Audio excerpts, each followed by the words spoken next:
Olá, queridos pais do Senhor Jesus, sejam todos muito bem-vindos ao canal AD Prudente Oficial, pertencido à Igreja Evangélica Assembleia de Deus, Ministério do Belém, em Presidente Prudente, igreja presidida pelo pastor Samuel Padilha de Siqueira. E nós queremos registrar em seu nome os cumprimentos a todos os caríssimos irmãos que comumente acompanham, publicam, compartilham esta programação.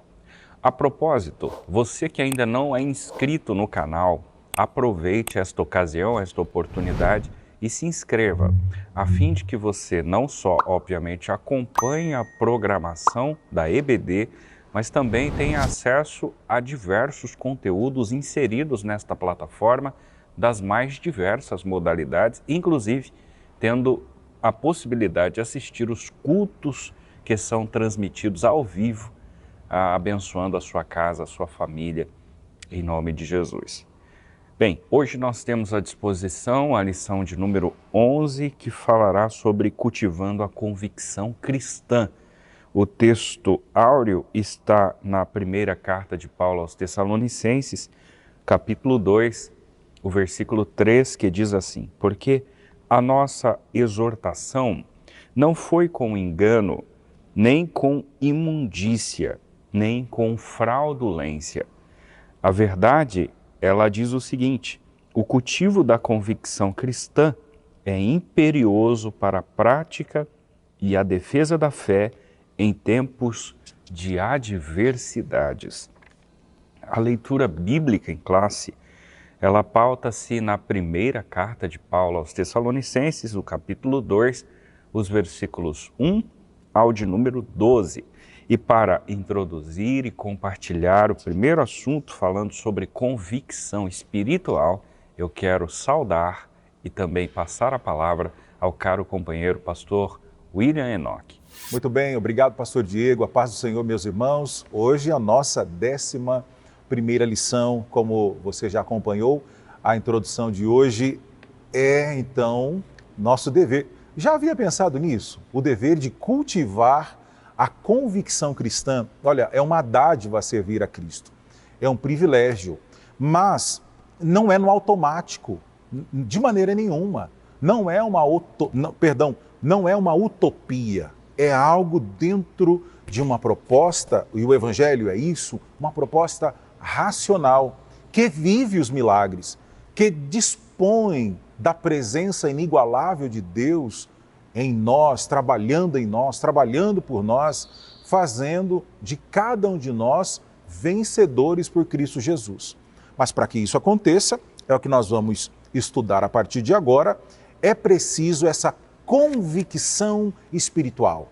Estar convicto é estar certo, estar convicto é estar seguro, estar convicto é estar convencido, estar convicto é entender que aquilo é realidade, que eu busco a presença de Deus e isso faz toda a diferença na minha vida.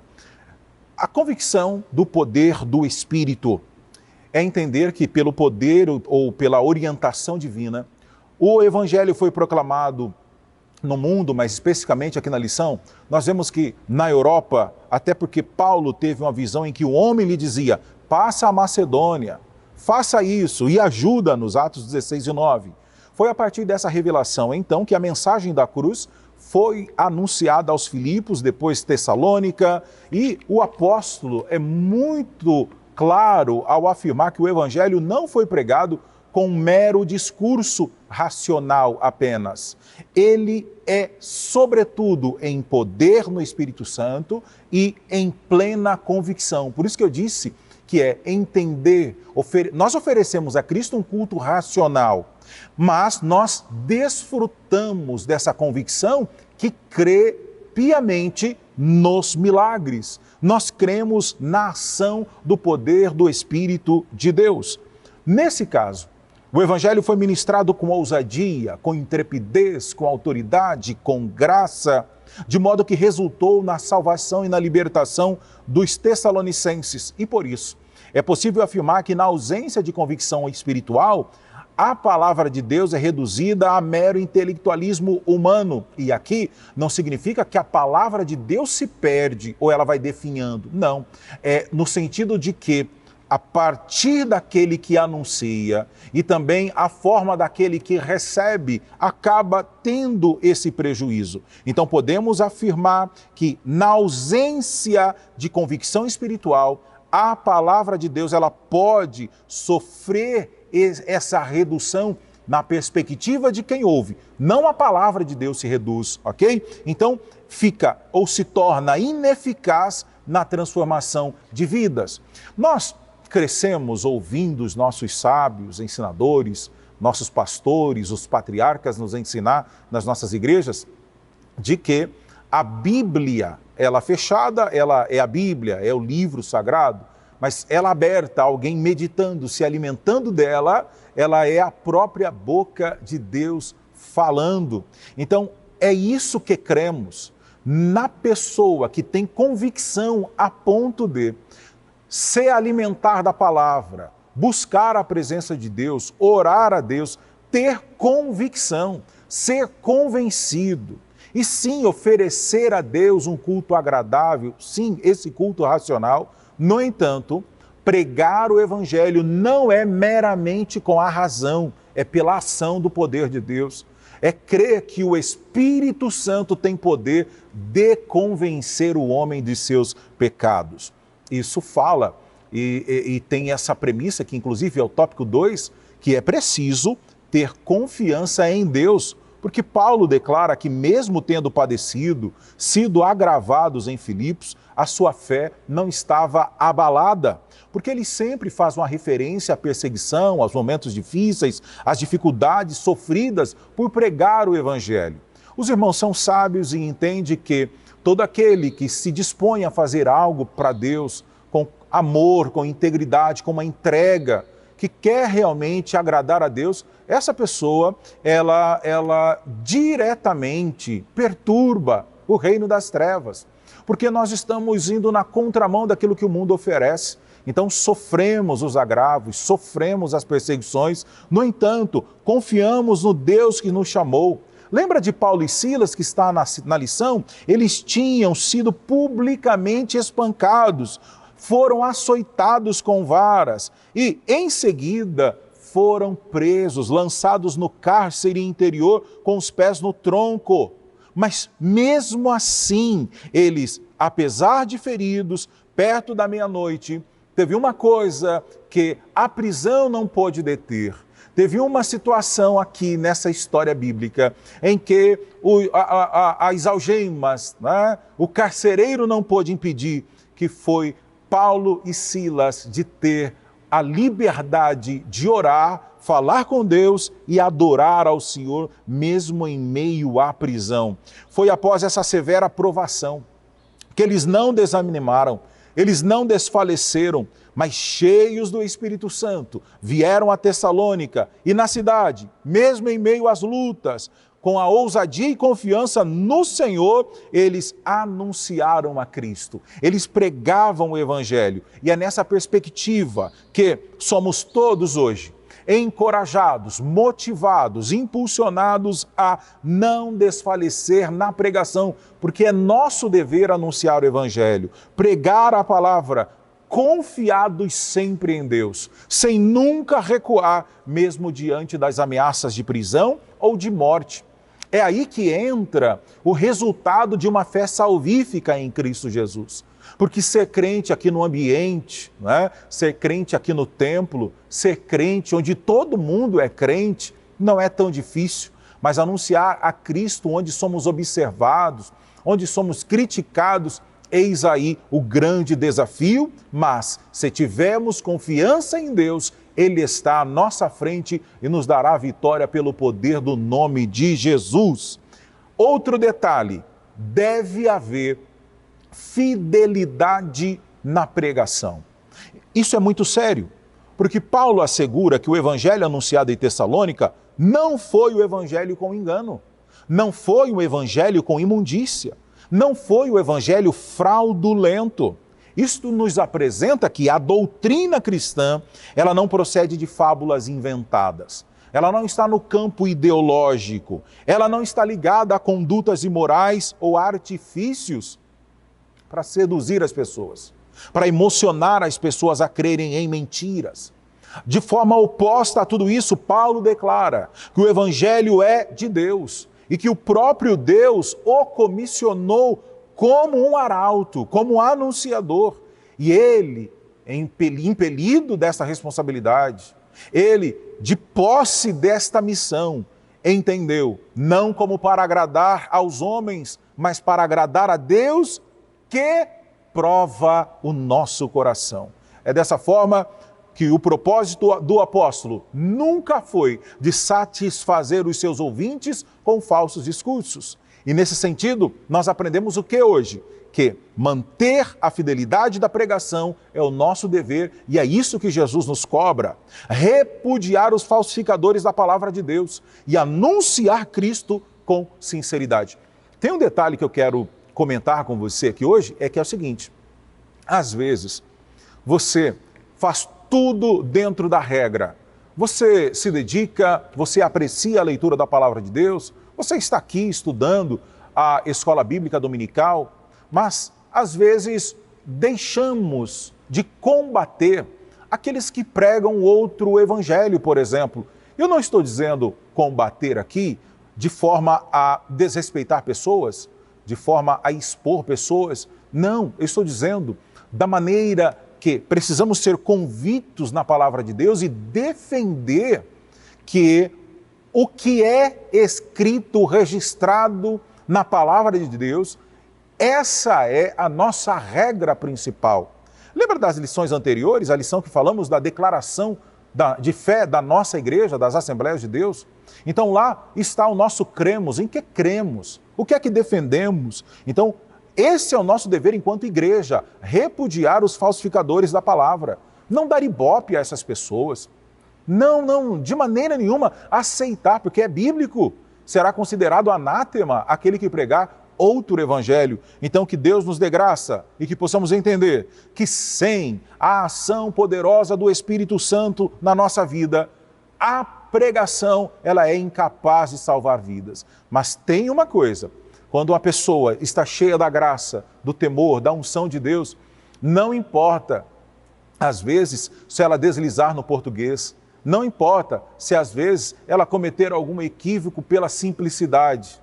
É ótimo, é excelente estudar, é necessário estudar, mas é a Bíblia que nos ensina crescer na graça e crescer também no conhecimento. Que Deus nos ajude a estarmos sempre convictos da nossa chamada, da nossa vocação e do nosso serviço, que é adorar a Deus, mas também anunciar o Evangelho da salvação. Muito bem, queridos, nós estamos de volta para contribuirmos com a aula de hoje, uma vez na consequência dos assuntos que já vêm sendo apresentados no tópico inicial, sob a pessoa do pastor William Enoch, tendo em vista, como os senhores já devem ter percebido, que um dos termos que perpassam toda a nossa abordagem de hoje é a concepção de convicção. Notem os senhores que, num segundo momento, o pastor Douglas Batista apresenta argumentos não mais necessariamente relacionados a uma convicção espiritualizada, mas a uma convicção moral.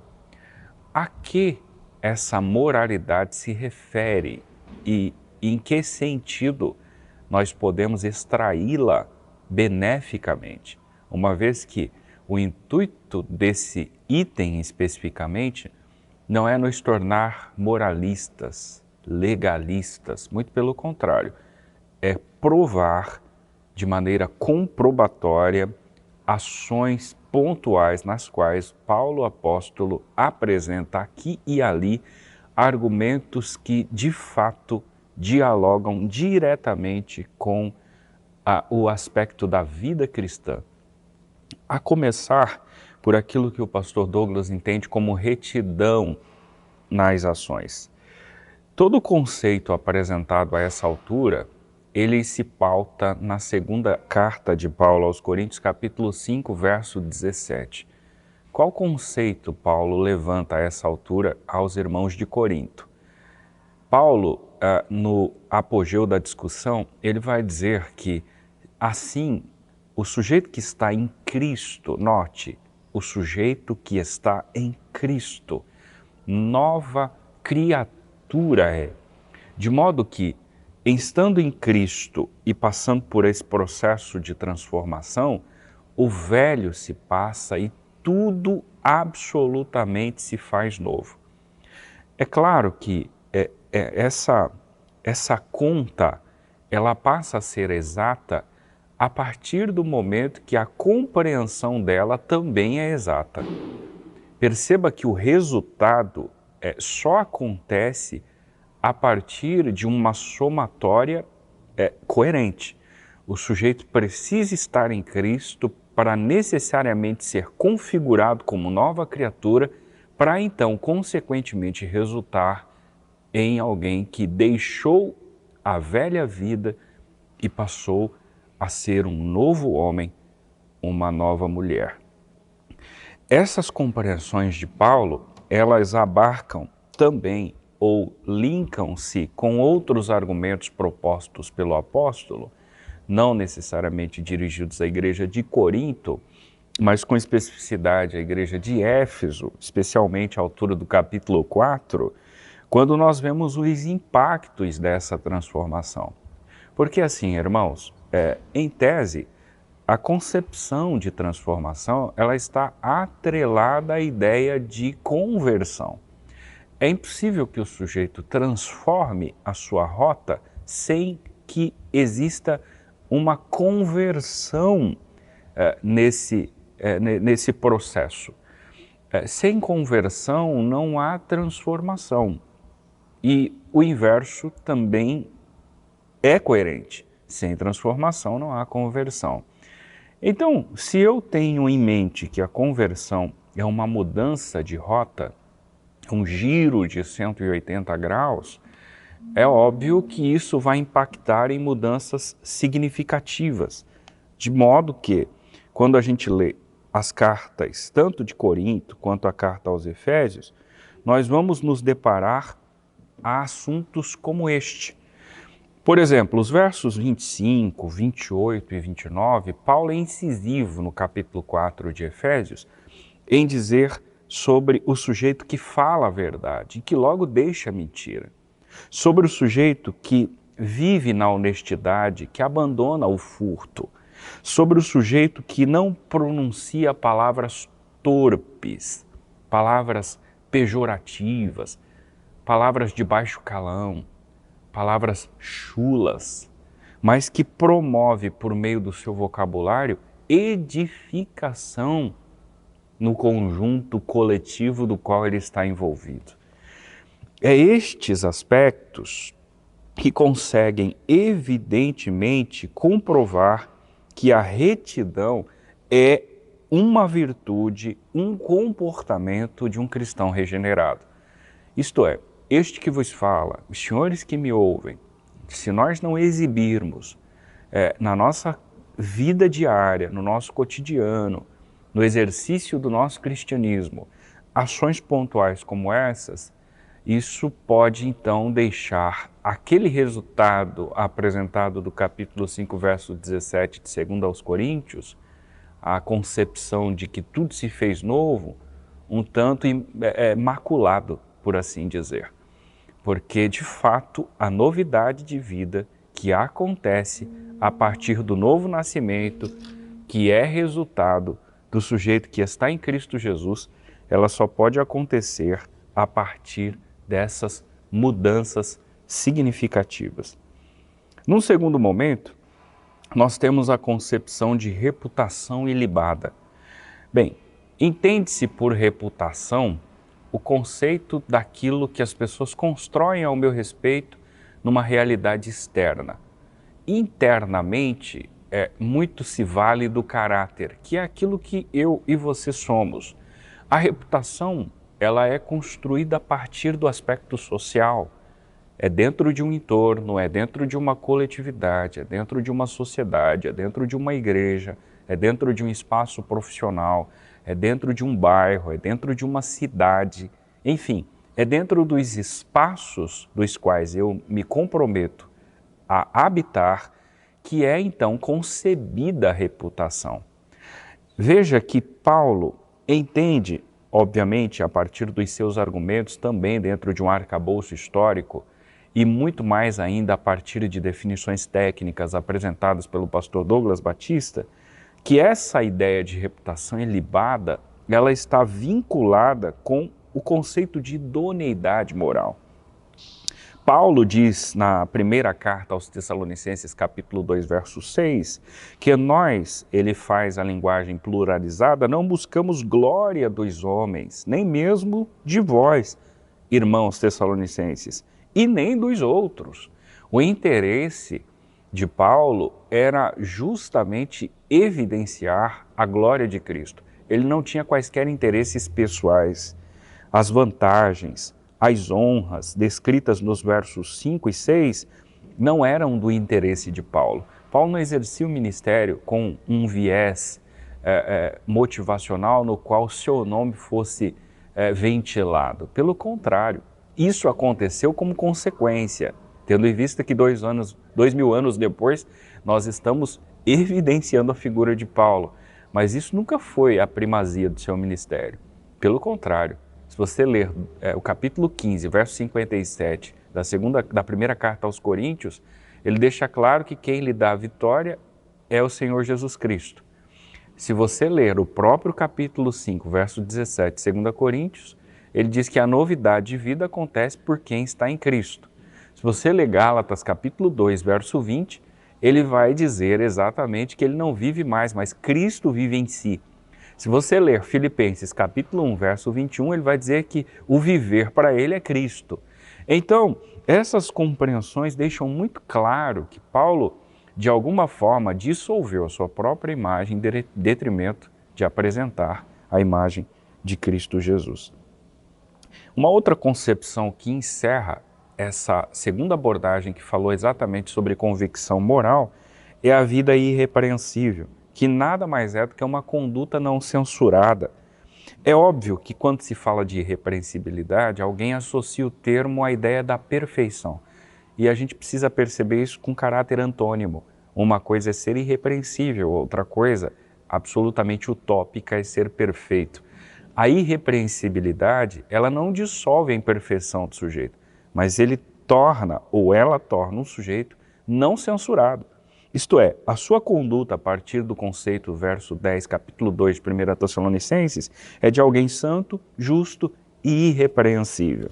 Essa característica, ela, de alguma forma, manifesta o grau de comprometimento que o crente deve adotar com os valores do reino.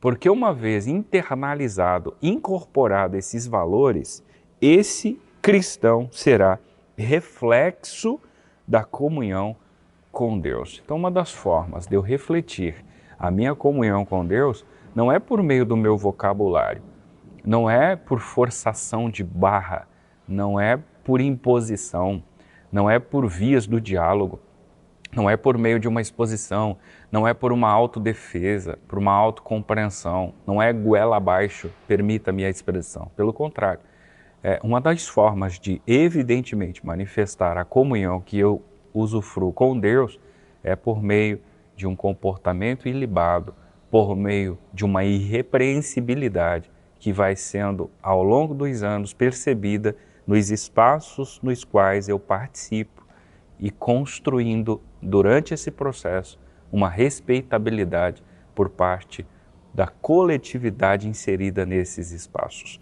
Muito bem, queridos, vamos agora ao terceiro tópico, a convicção social.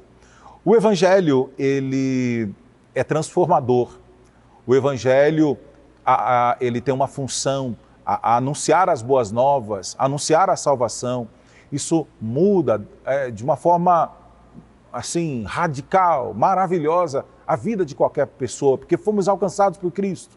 A nossa vida é uma vida livre, cheia de alegria, de paz. Enfrentamos dificuldades, problemas, mas temos um Deus que guarda, temos um Deus que nos protege. O Evangelho, então, ele promove uma série de benefícios. dentre esses benefícios, deve também prevalecer a ideia de que quando eu sou salvo em Cristo, eu tenho essa convicção da minha salvação, eu tenho a certeza de que Cristo está comigo, eu tenho a certeza de que eu fui alcançado por Cristo e agora eu devo fazer alguma coisa para Ele, para o Senhor, em agradecimento àquilo que Ele representa na minha vida. E eu preciso estar atento de que o bem-estar comum, ele alcança o homem em suas necessidades físicas e espirituais. E não por acaso a Bíblia fornece instruções para o bem-estar espiritual, social dos seres humanos. É por isso que o papel da igreja é o de proclamar o Evangelho e aliviar o sofrimento, promovendo o bem-estar social entre os irmãos. O Evangelho é transformador. Abacuque registra que os problemas sociais de sua época resultavam do pecado.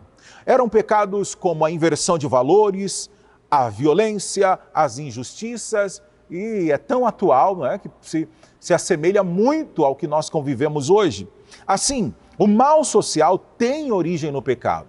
E ciente disso, Paulo escreve: quiséramos comunicar-vos que não somente o Evangelho de Deus, mas ainda as nossas próprias almas. Ou seja, é um sentimento aqui comparado ao cuidado de uma mãe que se preocupa com o seu filho ao ponto de proteger em qualquer circunstância, a fim de protegê-lo sempre. É equiparado também ao procedimento de um pai amoroso que se interessa pelos problemas do filho e ele abre mão de tantas coisas para beneficiar os seus filhos. Então, era dessa forma que o apóstolo Paulo encorajava, ele motivava a servir, de exemplo à igreja, ele confortava, ele conclamava a que isso fosse uma meta a ser alcançada. E nessa direção, o dever de cada cristão está inserido nesse contexto, tanto moral quanto social, porque a dedicação exclusiva de uma parte em detrimento da outra não retrata o Evangelho de Cristo. Então, ele é transformador, sim, o Evangelho. Eu vou levar a palavra de Deus porque estou convicto, o poder de Deus está na minha vida, tenho convicção de que Ele me salvou, mas eu prego a palavra de Deus também para promover esse bem-estar social. E aqui é entender as demandas, aqui é ajudar quando necessário. Veja, o item 2, nós estamos lendo na lição sobre uma dedicação altruísta, porque Paulo se dedicou com muita nobreza, com muito altruísmo na pregação do Evangelho. Apesar de direito inerente ao seu apostolado, ele decidiu nada, absolutamente nada a receber, ainda que podíamos, como apóstolo de Cristo, sermos pesados. Então Paulo julgava, olha, eu tenho a preocupação de ser pesado a vocês, de causar algum tipo de desgaste. Paulo não quis esse peso aos irmãos. E sendo assim, para prover o necessário sustento, Paulo valeu-se de seu ofício de fabricante de tendas, porque ele não queria incomodar ninguém. Acerca disso, recordava aos irmãos o seu trabalho e fadiga, pois trabalhando noite e dia para não sermos pesados a nenhum de vós, para não se tornar um fardo para a igreja. Paulo se desgastou numa atividade laboral extenuante. E aqui é importante ressaltar que a Bíblia não condena a provisão financeira para os obreiros. Não é isso que estamos dizendo. Porque o próprio apóstolo Paulo escreveu que aqueles que anunciam o Evangelho, que vivam do Evangelho e que é digno o obreiro do seu salário.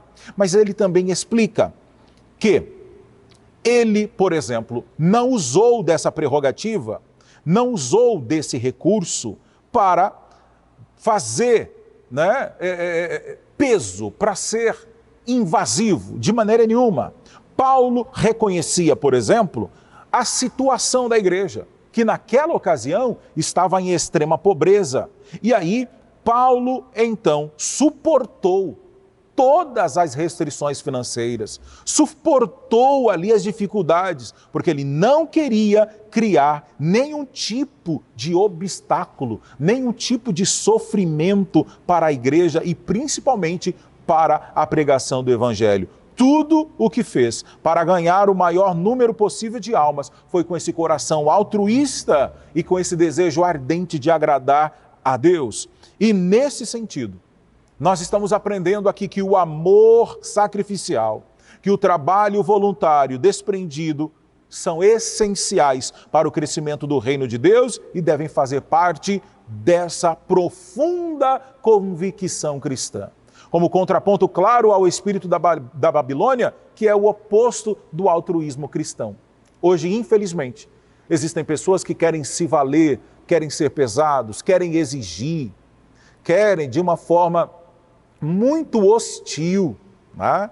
Muito hostil mesmo, romper com este caráter do voluntariado, do amor, de pregar a palavra de Deus com amor. Então, a convicção social presente na vida de Paulo é um exemplo para cada um de nós, que possamos estar atentos à voz do Espírito e termos essa convicção e agradarmos ao Senhor em todas as nossas ações. Que Deus te abençoe, em nome de Jesus.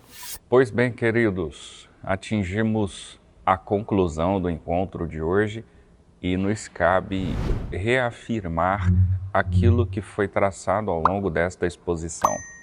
A palavra que perpassou os tópicos, que mais intensamente dialogou conosco, foi a palavra convicção.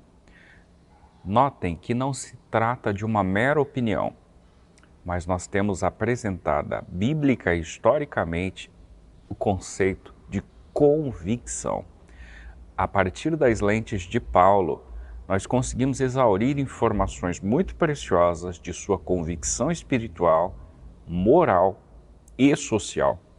O impacto das convicções paulinas, elas atingem a contemporaneidade e nos leva a uma reflexão tal ao ponto de também, no nosso cristianismo, na vivência da nossa vida cristã, exibirmos evidentemente convicções semelhantes a essas.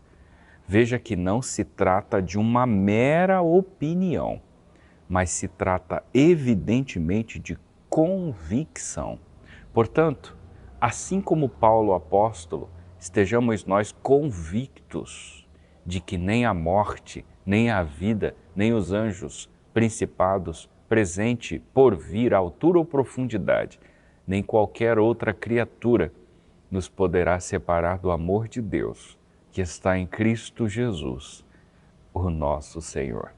Eu quero convidá-los para orarmos e agradecermos a Deus e também ressaltarmos que estamos convictos de que cremos em Cristo como Salvador das nossas almas. Cremos em Cristo como transformador das nossas vidas.